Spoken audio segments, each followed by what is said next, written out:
बाळासाहेबांच्या तमाम शिवसैनिकांना तुमच्या ह्या अनिश गाढवेचा, बाळासाहेबांच्या लहानशा शिवसैनिकाचा आणि शिवसेनेच्या प्रवक्त्याचा मानाचा जय महाराष्ट्र. कालच्या दिवसभरामध्ये तुम्हाला बरेचसे विनोद आले असतील. प्रत्येक विनोद हा कालचा निकाल हा वेगळ्या अर्थाने सांगायचा प्रयत्न करत होता. भले ती भाषाशैली विनोदी असेल, पण निकालाचा अर्थ प्रत्येक विनोदातून कळत होता की काय आहे ते. ज्या संस्थेकडनं हा निकाल आला तिचं एक तुमच्या माझ्या मनामध्ये स्थान वेगळं आहे. संविधानिक घटनात्मक अधिकार आहेत त्या संस्थेला. त्या संस्थेचा मान सन्मान तो तुमच्या माझ्या मनात कायम राहावा याची काळजी आपल्यापेक्षा जास्त त्या संस्थेने घ्यावी. की आपल्या मनात तो मान सन्मान रुतबा म्हणतो ना, तो कायम राहावा याची काळजी त्या संस्थेनेही घ्यावी. मला तो बाळासाहेबांचा काळ आठवतो, ज्या काळामध्ये प्रसंगाचं वर्णन करताना किंवा एखादी परिस्थिती सांगताना कार्टूनचं माध्यम वापरलं जायचं. व्यंगचित्र काढून परिस्थिती समजावली जायची. अगदी तसंच काल काहीसं झालं. कालचा निकाल समजून घेण्यासाठी 140 पानांचा तो निकाल समजून घेण्यासाठी 3-3 ओळीच्या त्या विनोदांना पण ते विनोदही पुरेसे होत होते. 3 ओळीच्या विनोदात पूर्ण निकाल समजून जात होता. काय त्याची उदाहरणं, एक साधं उदाहरण देतो. प्रत्येक विषयाचे मार्क दाखवलेत. काहींमध्ये मार्क 0, नापास आणि शेवटचा शेरा पास. कसं काय? किंवा कोणाच्या स्वप्नामध्ये जस्टिस लोया आले आणि कसं हे सगळं असं प्रकारे घडलं. अशा प्रकारचे ते कालचे विनोद होते. सर्वसामान्यांमधून जेव्हा असे विनोद येतात, कुठेतरी विचार करण्यासारखी ही गोष्ट आहे. आणि त्याच्याही ते सारं तुम्ही बाजूला ठेवा. चला, तो एक न्यायप्रविष्ट भाग असेल. त्याच्याही पुढे जाऊन एक जोडगोळी काल अशा आविर्भावात फिरत होती, असा आनंद साजरा करत होती. त्यांच्या जोडगोळीचे ते समर्थक अंधभक्त फटाके फोडत होते आणि पेढे भरवत होते एकमेकांना, फुलांच्या माळा एकमेकांच्या गळ्यात घालत होते. त्या जोडगोळीला मला एक सांगायचं आहे. एक साधं तुम्हाला तुमच्या समोर एक चित्र तयार करतो. कदाचित बऱ्याचदा तुमच्या माझ्या शाळेतला हा प्रसंग असू शकतो. आताच्या शाळांमध्ये हे असं घडत असेल की नाही मला माहित नाही, पण जेव्हा 9वी 10वीचे ते विशेष वर्ग असतात, 9वी 10वीच्या वर्गांमध्ये त्या असे काही वात्र टवाळ पोरं असतात, ज्यांच्या काही टवाळकीच्या गोष्टींमुळे वर्गातले मास्तर त्यांना धुतात.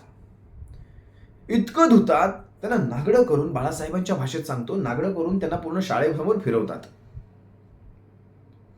त्याच्या पुढे परत अशा पोरांमध्ये काही वेळा शिपाई पण सामील असतात बरं यांच्या ह्या टवाळक्यांमध्ये. आता हे शिपाई कोण हे तुम्ही सांगायचं. शिपाई सामील असलेली ही टवाळकी पोरं मास्तर धुतात, त्यांना पूर्ण नागडं करून शाळेसमोर फिरवतात. त्याच्यानंतर फक्त ते एक गोष्ट करत नाहीत की ह्यांना शाळेतून काढून टाकत नाहीत. ही टवाळकी पोरं फक्त शाळेतून न काढून टाकल्याचा आनंद गावभर दिंडोरा पिटत करत असतात आणि तो साजरा करत असतात. पण गावातल्या प्रत्येकाला माहिती असतं यांची काय ठेवली आहे त्या मास्तरांनी, फक्त शाळेतून काढलं नाही म्हणून. आता ही 2 टवाळकी पोरं सगळ्या मीडिया समोर जाऊन बसतात आणि आम्ही कसे घटनात्मक, आता आम्हाला घटना बाह्य बोलू नये, आम्ही वाचलो, आम्ही बचावलो वगैरे वगैरे सांगत फिरतायत. खरं तर मला मीडियाला हा प्रश्न करायचा आहे की तुमच्यात अशी ती धमक नाहीये का की तुम्ही यांना प्रश्न कराल. कारण काल ह्यांना पूर्ण नेल डाऊट करायचं काम माननीय सुप्रीम कोर्टाने केलं. यांच्या सगळ्या गोष्टी अवैध सांगितल्या, मी पुढे सांगेलच ते सगळ्या. तरीही एवढ्या ह्या विजयी आविर्भावात फिरणाऱ्या लोकांना तुम्हाला शांत करता येत नाही का? त्यांना इतके प्रश्न सोडून प्रश्नबंबाळ, आपण रक्तबंबाळ हा शब्दप्रयोग वापरतो, तुम्ही त्यांना प्रश्नबंबाळ करायला हवं होतं की हे साडे ताशेरे तुमच्यावर असताना तुम्हाला थोडीही जनाची नाही तर मनाची, याला दुसरा जो शब्द वापरला जातो नैतिकता, जनाची नाही तर मनाची सोडून द्या, आपण चांगला शब्द घेऊया. तुम्हाला थोडीही तुमच्या मनात नैतिकता आहे का की तुम्ही ह्या प्रश्नांना घेऊन राजीनामा द्याल? पक्षप्रमुख उद्धव ठाकरेंनी फक्त माझ्या पाठीशी माझ्या घरातले आमदार, माझे आमदार, 40 आमदार माझ्या विरोधात जातात, फक्त हा एका शब्दावर, या एका प्रसंगावर त्यांनी आपल्या मुख्यमंत्री पदाचा राजीनामा देऊ केला होता. जबाबदारी स्वीकारून त्यांनी तिथे टेक्निकल गोष्टींचा विचार करत नाही बसले की माझ्या ह्या राजीनाम्यामुळे मी भविष्यात अडचणीत येईल, माझ्या ह्या राजीनाम्यामुळे माझी कोर्टामध्ये गोची होईल किंवा माझा कोर्टामध्ये कुठेतरी अडचण होईल. नाही विचार केला. नैतिकता याला म्हणतात. नैतिकतेचा अर्थ तुम्हाला कळणार नाही, कारण नैतिकता जर तुम्हाला कळली असती तर हा सारीपाट झालाच नसता. हे सारं महाभारत म्हणतो आपण त्याला, त्या महाभारताला आपण उगाचच बदनाम करू नये, पण हा सारा प्रकार घडला नसता जर तुमच्या अंगात नैतिकता असती तर. त्यामुळे नैतिकतेच्या गोष्टी तुमच्यासमोर आपण करूयाच नको. मीडियाने त्यांना प्रश्न बंबाळ करणं हे फार गरजेचं आहे. मला एक तेव्हाचा एक प्रसंग आठवतो, ज्यावेळेस हे प्रकरण इलेक्शन कमिशन ऑफ इंडियाच्या समोर गेलं, त्यावेळेस यांनी असा जल्लोष साजरा केला होता. ज्यावेळेस राज्यपालांकडे काही निर्णय जायचे त्यावेळेसही असाच जल्लोष साजरा करायचे. आणि आज जेव्हा विधानसभेच्या सभापतींकडे किंवा विधानसभेच्या अध्यक्षांकडे हे प्रकरण पुन्हा कोर्टाने टोलावलं, तेव्हाही हे आनंद साजरा करतायत. असं काय आहे की इलेक्शन कमिशनकडे गेल्यावर यांना आनंद होतोय, सभापतींकडे गेल्यावर यांना आनंद होतोय, किंवा विधानसभेकडे गेल्यानंतर किंवा राज्यपालांकडे गेल्यावर यांना आनंद होतोय? असं काय आहे? मग इथेच खरी शंकेची मूळ पाल चुकचुकते की या तीनही संस्थांकडे गेल्यावर यांना आनंद होतो, पण कोर्टाकडे गेलं तर यांना मात्र दुःख होत असतं की यांच्या मनात धाकधूक वाढत असते. असं काय आहे या तीन संस्थांकडे? मग ह्या तीन संस्थांकडे आपण संशयाच्या नजरेने बघतो, त्यात गैर काय आहे? आठवतंय ना तुम्हाला, इलेक्शन कमिशनकडे जेव्हा नाव चिन्हाची केस सुप्रीम कोर्टाने वर्ग केली, तिथेच यांनी आनंद उत्सव साजरा केला, आता आमच्या बाजूने लागणार. म्हणजे हे सगळं आपल्या हातातलं आहे अशा, कारण बघा ना, ज्यावेळेस हे खुलेआम ज्यावेळेस इंग्लंडला निघून गेले त्यावेळेस त्यांनी अशाच प्रकारच्या गोष्टी केल्या होत्या. हे माझ्याकडे येणार आहे, सकाळी सकाळी नारायण राणेंचं ट्विट यांच्या बाजूने लागणार आहे, वगैरे वगैरे. हे सगळं काय म्हणजे प्री प्लॅन्ड होतं का तुमचं? हे अशा आविर्भावात तुम्ही सगळं करतायत? असो, तो आपला आजचा विषय नाहीये. माझा विषय वेगळा आहे. आपलं लक्ष कशावर असलं पाहिजे ह्या गोष्टी तुमच्या समोर मला घेऊन यायच्यात. त्याआधी मला राजसाहेब ठाकरेंची आजची सकाळची पत्रकार परिषदेतली 2-3 वाक्य तुमच्या समोर घेऊन यायचे. राजसाहेब ठाकरे काय म्हणतायत की निकाल संभ्रमात टाकणार आहे. ह्याच्यात तुम्ही वेगळं काहीच सांगत नाही आहात. बरोबर आहे की चूक आहे? तुम्हाला काय वाटतं? तुमचं मन काय सांगतं याच्याबद्दल बोला. संभ्रमात टाकणारा निकाल आहे हे आम्हालाही माहिती आहे. जशा तुमच्या भूमिका संभ्रमात टाकणाऱ्या असतात, तसा आजचा हा कोर्टाचा निकाल संभ्रमात टाकणारा आहे. ह्यात काही वेगळं सांगायची गरज नाही. तुम्ही म्हणता ते निकालपत्र वाचताना आपल्याला कधी कधी कळत नाही की नक्की हे आपल्याला सोडलंय की आपल्याला धरून ठेवलंय, किंवा पोलिसांचं त्या गोष्टी वाचताना त्यांची ती भाषाशैली तशी असते. पण आपल्या भूमिका संभ्रमात टाकणाऱ्या नसाव्यात एवढीच काही ती तुमच्याकडनं इच्छा. मला अजून काही गोष्टी तुमच्या समोर घेऊन यायच्या आहेत. बघा, सगळ्यात पहिली गोष्ट, आपल्याला इथून पुढे आपला फोकस कशावर असणार आहे? सगळ्यात पहिलं तुम्ही लक्षात ठेवा, आपली सगळ्यात महत्वाची जी केस आहे ती आहे नाव आणि चिन्हाच्या संदर्भातली. नाव आणि चिन्हाच्या संदर्भातली केस सुप्रीम कोर्टामध्ये पेंडिंग आहे आणि ती अजून रेग्युलर सुनावणीवर आलेली नाही. याच महिन्यात तिची तिसरी सुनावणी आहे आणि जेव्हा ती रेग्युलर पटलावर येईल त्या केसमध्ये आजच्या म्हणजे काल झालेला जो निकाल आहे त्याच्यातल्या प्रत्येक प्रसंगाला प्रत्येक प्रसंग किंवा प्रत्येक त्याच्यातली टिप्पणी त्या केसला फार मजबूत करते. विशेषतः व्हीपचा अधिकार, विशेषतः गटनेतेपदाच्या निवडीचा अधिकार, पक्षप्रमुखांचे अधिकार, घटनेचे अधिकार, या 4 गोष्टी आणि त्यानंतर मेजॉरिटीच्या आमदारांच्या लेजिस्लेटिव्ह पार्टीच्या मेजॉरिटीवर पक्ष ठरवू नये ही एक सुप्रीम कोर्टाने केलेली टिप्पणी त्या केसमध्ये आपल्याला खूप सारं बळ देऊन जाणार आहे. 40 लाखाचे ॲफिडेव्हिट आपण सादर केले तिथे, 40 लाख. त्यानंतर पक्षाची संघटना, पक्षाची घटना, पक्षाच्या घटनेप्रमाणे असलेले पदाधिकारी हे कुण्या बाजूने आहेत हे सुद्धा आपण तिथे सांगितलं. किती पदाधिकारी शिवसेनेच्या राष्ट्रीय कार्यकारिणीचे कुणीकडे आहेत हे सुद्धा आपण तिथे सांगितलेलं आहे. मग पक्ष संघटनेला जर एवढं महत्व असेल सुप्रीम कोर्टाप्रमाणे, तर मग election commission of India supreme कोर्टाच्या ह्या गोष्टींना जर रद्दबातल ठरवत असेल, तर जेव्हा त्यांना चॅलेंज सुप्रीम कोर्टात होईल तेव्हा हे सगळे शेवटचं, कारण ते शेवटचं असणार आहे. शेवटी आपल्याला काय सांगितलं, तुम्ही घटनात्मक त्या संस्था फॉलो करा. म्हणजे विधानसभेकडे 16 जणांची अपात्रता आणि पक्ष, नाव आणि चिन्ह इलेक्शन कमिशन ऑफ इंडिया यांच्या नंतर तुम्ही अपिलासाठी आमच्याकडे या. मग आता तेच होणार आहे. ह्या सगळ्या टिप्पणी ज्या सुप्रीम कोर्टाने केल्या याच्यावर ह्या संस्थांनी अगोदरच त्याप्रमाणेच निर्णय द्यावेत ही आमची माफक अपेक्षा. नाहीतर आमच्यासाठी हे भक्कम आहेच आहे. सुप्रीम कोर्टने ज्यावेळेस काल सांगितलं चीफ व्हीपची निवड जी केली गेली तीच मुळात इल्लीगल झाली. भरत गोगावलेंची निवड. मग ह्या सगळ्या घटना विधानसभेचे अध्यक्ष विचारात घेणार आहेत की नाहीत हे आता पाहायचं आहे. आजच आपण त्यांच्याकडे ते लेटर दिलेलं आहे की लवकरात लवकर, रिझनेबल टाइमचा अर्थ लवकरात लवकर तुम्ही याच्यावर सुरुवात करावी, कारण ह्याच्यामध्ये तुम्हाला काही बाहेरून पुरावे आणायचे नाहीयेत. व्हिपचं उल्लंघन झालंय याचा पुरावा हा स्वतः विधानसभेतच आहे. ऑन रेकॉर्ड, ऑन कॅमेरा सगळं आवाजी मतदान झालंय स्पीकरच्या निवडीमध्ये, आणि तोच पुरावा तुम्हाला धरायचा आहे. आणि व्हिप कुठला असणार हे सुप्रीम कोर्टाने मागेच सांगितलंय. लेजिस्लेटिव्ह पार्टीचा व्हिप नसतो, व्हिप असतो तो पॉलिटिकल पार्टीचा. गटनेत्याला तुम्हाला पुन्हा सांगतो कसा ही प्रोसिजर असते. पक्षप्रमुख, पार्टी हेड हा गटनेता निवडतो आणि गटनेता व्हिप निवडतो. शिवसेना पक्षप्रमुखांनी गटनेता म्हणून अजय चौधरींची निवड केली होती आणि अजय चौधरींनी व्हिप म्हणून सुनील प्रभूंची निवड केली होती. गटनेते पदावरून एकनाथ शिंदेंना आपण कधीच काढून टाकलं होतं आणि ती गटनेते पदावरून काढण्याची निवड इलेक्शन कमिशन ऑफ इंडिया आणि त्यानंतर माननीय सुप्रीम कोर्टाने सुद्धा ग्राह्य धरलेली आहे. तुम्हाला तो घटनाक्रम अगदी थोडक्यात सांगतो. बघा, अपात्रता हे जे प्रकरण होतं त्याच्यावरच ही मूळ केस होती. अपात्रतेने आपल्याला काय झालं असतं, हे 16 जण निलंबित झाले असते, ह्या गटाचं संख्याबळ कमी झालं असतं, हे सरकार पडलं असतं किंवा राष्ट्रपती राजू टाकसे किंवा XYZ जी व्हायची ती परिस्थिती झाली असती. पण महत्वाचं आपल्यासाठी आत्ताच्या घडीला हे आहे, आमदार खासदार आपल्यासाठी महत्वाचे नाहीत. आपल्यासाठी महत्वाचं जर काय असेल तर शिवसेनेचं नाव आणि शिवसेनेचं चिन्ह, या दोन गोष्टी तुमच्या माझ्यासाठी फार महत्वाच्या आहेत.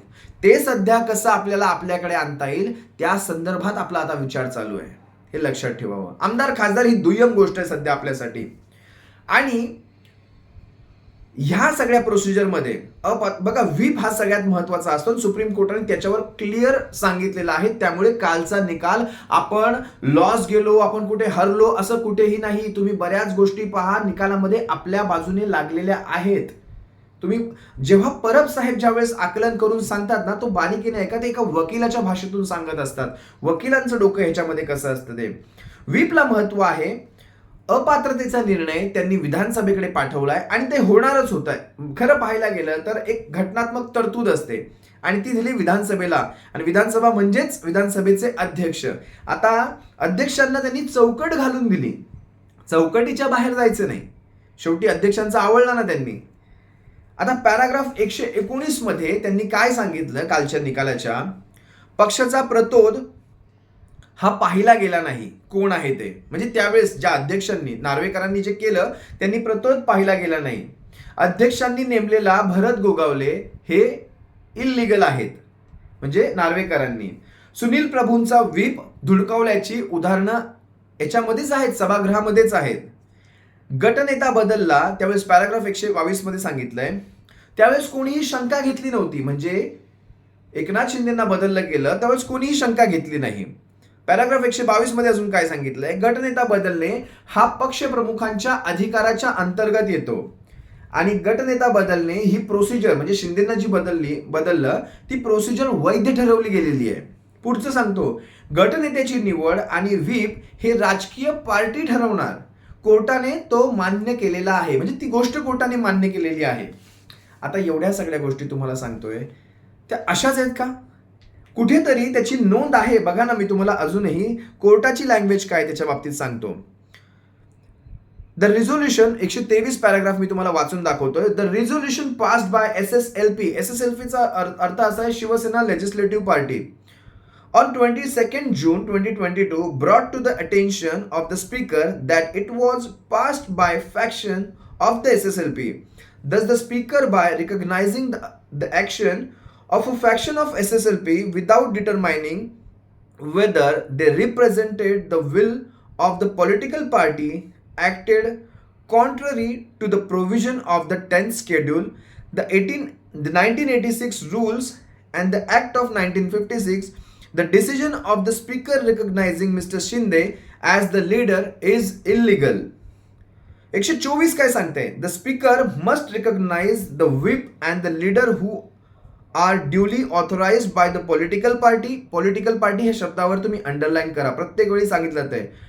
duly authorized by political party with the references to the provision of the party constitution after conducting an inquiry in this regard and keeping with the principle discussed in the judgment.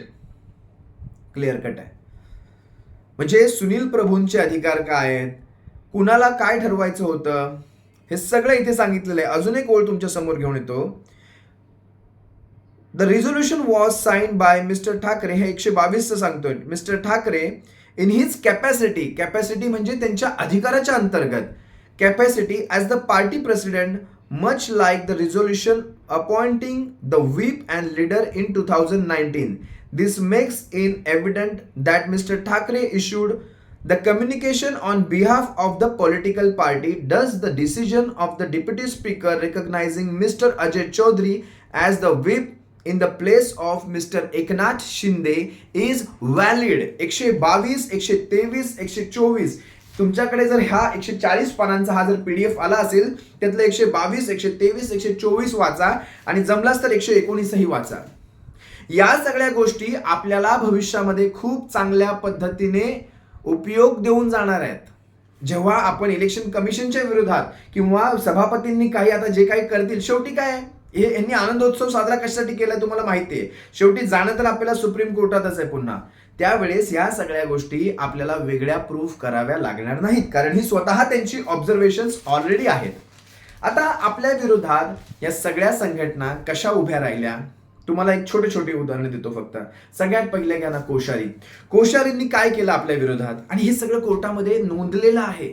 यांच्या सगळ्यांच्या ज्या गोष्टी तुम्हाला वाटतं कालचा निकाल आपल्या विरोधात गेलाय, त्यांना सांगतो हा निकाल विरोधात गेला नाहीये. ही सगळी ऑब्झर्वेशन्स कालच्या निकालात त्यांनी कन्क्लुजन मध्ये टाकलेली आहेत किंवा त्यांनी नोंदवून घेतलेली आहेत.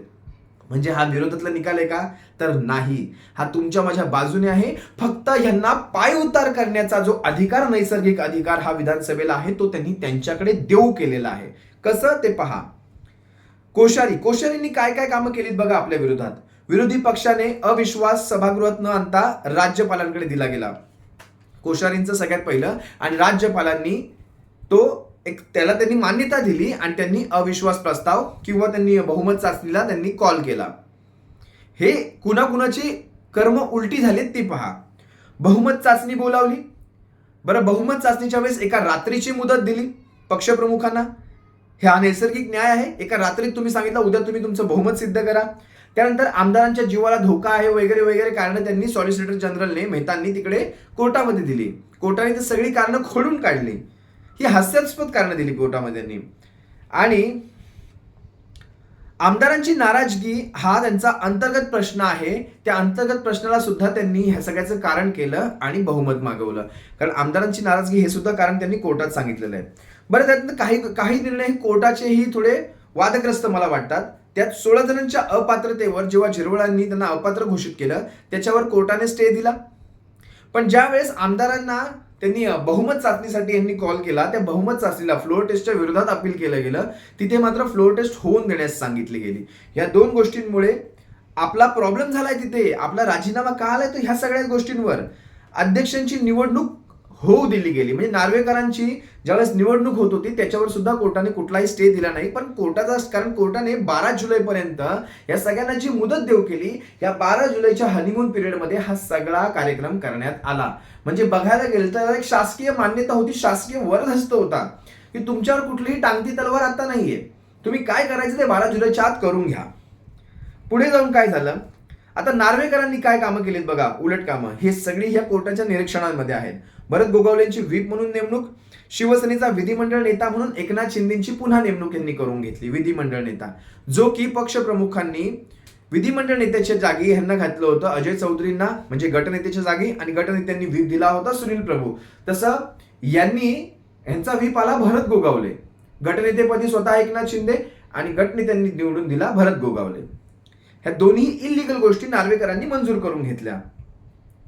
म्हणजे फुटीची खातरजमा यांनी करून घेतलीच नाही. पक्षामध्ये फूट आहे का काय याची खातरजमा केलेली नाही, स्वतःच ठरवलं. आणि फडणवीसांनी काय केलं, फडणवीस बघायला गेलं तर ह्या सगळ्यामध्ये सगळ्यात महत्वाचा रोल जर कुणाचा असेल तर साहेबांचा आहे. विरोधी पक्षनेत्यांनी राज्यपालांना पत्र लिहिलं की अविश्वास आहे, पण त्यांनी तो फ्लोअरवर आणला नाही किंवा त्याला डिस्कशन मध्ये आणलं नाही. सरळ त्यांनी त्यांचा बघा, खरं बघायला गेलं तर प्रोटोकॉल काय सांगतो, तुम्हाला फ्लोअरवर घेऊन यायचंय त्या गोष्टीला, डिस्कशनमध्ये आणायच्यात, पण तुम्ही नेलात अधिकार तो राज्यपालांकडे.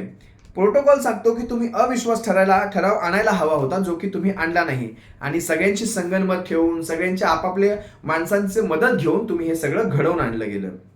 त्यानंतर शिंदेचं नाव येतं. फ्लोर टेस्ट सगळ्यात पहिली चुकीची होती. गोगावले हा त्यांचा चुकीचा व्हीप होता.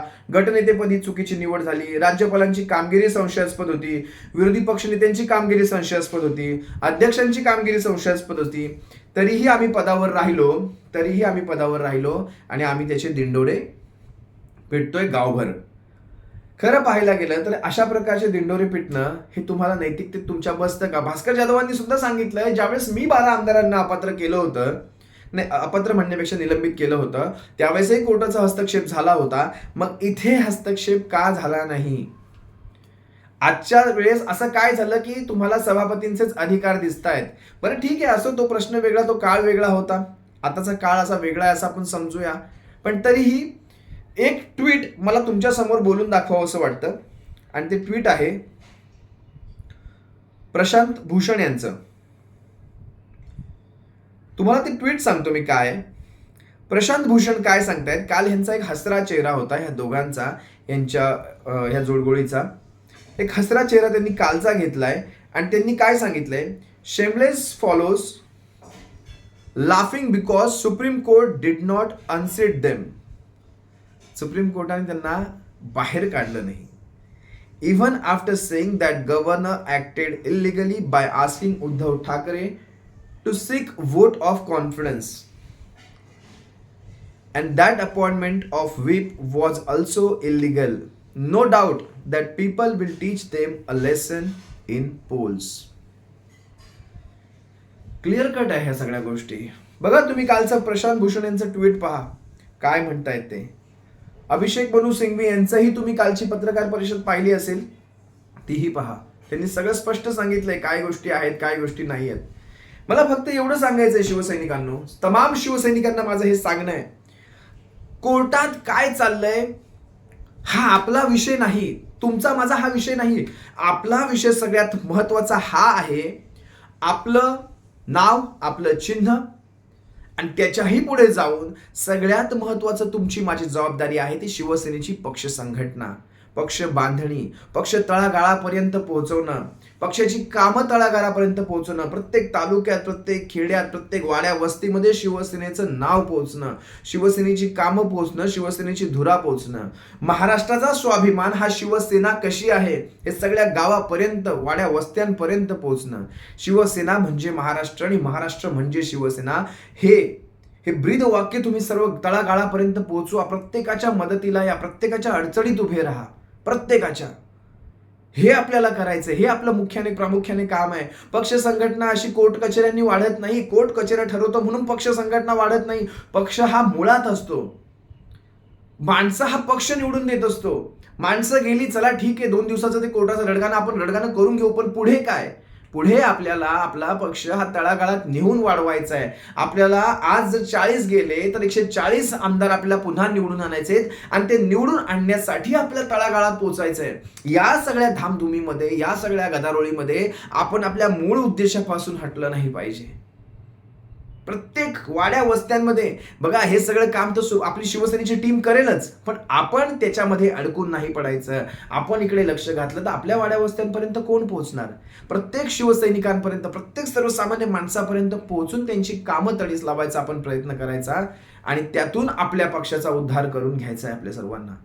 शिवसेना आज ना उद्या आपल्याकडे येणारच आहे, कायदेशीर पद्धतीने येईल. टेक्निकली आता आपण सध्या प्रॉब्लेमॅटिक मध्ये आहोत, पण टेक्निकली सोडून द्या, कायदेशीर आपण शिवसेना पुन्हा आपल्याकडे येईल, पुन्हा आपलं धनुष्य आपल्याकडे असेल, पुन्हा आपलं नाव आपल्याकडे असेल, सारं पुन्हा पक्षप्रमुख पदी विराजमान असतील. पण त्यानंतर पक्ष संघटना वाढवणं हे त्यानंतर करायचं काम आपल्याला आतापासून करायचंय. हे मात्र तुम्हाला आवर्जून सांगतो. तुम्हा सर्वांची रजा घेतो. या सगळ्या धामधुमीमध्ये जास्त डोक्यावर प्रेशर घेऊ नका. पुन्हा सांगतो, जास्त डोक्यावर तुमच्या कुठलाही दाब, ताण, तणाव घेऊ नका. आपल्या मार्गापासून हटू नका. भाजपचा हेच उद्देश आहे की शिवसैनिकांचं लक्ष विचलित करणं, शिवसेनेला कमजोर करणं, महाराष्ट्राच्या विधानसभा, महाराष्ट्राच्या नगरपालिका असेल, महानगरपालिका असेल, सगळीकडे आपलं वातावरण तयार करणं. हे एकमेव उद्देश आहे. लक्षात ठेवायचं. तुम्हा सर्वांची रजा घेतो. सर्वांनी काळजी घ्या आणि तुमच्या माझ्या हक्काच्या ह्या शिवसेना एक वादळला सर्वांनी सबस्क्राईब जरूर ठेवा, ज्याद्वारे आपण जोडले जातो. सप्रेम जय महाराष्ट्र. काळजी घ्या.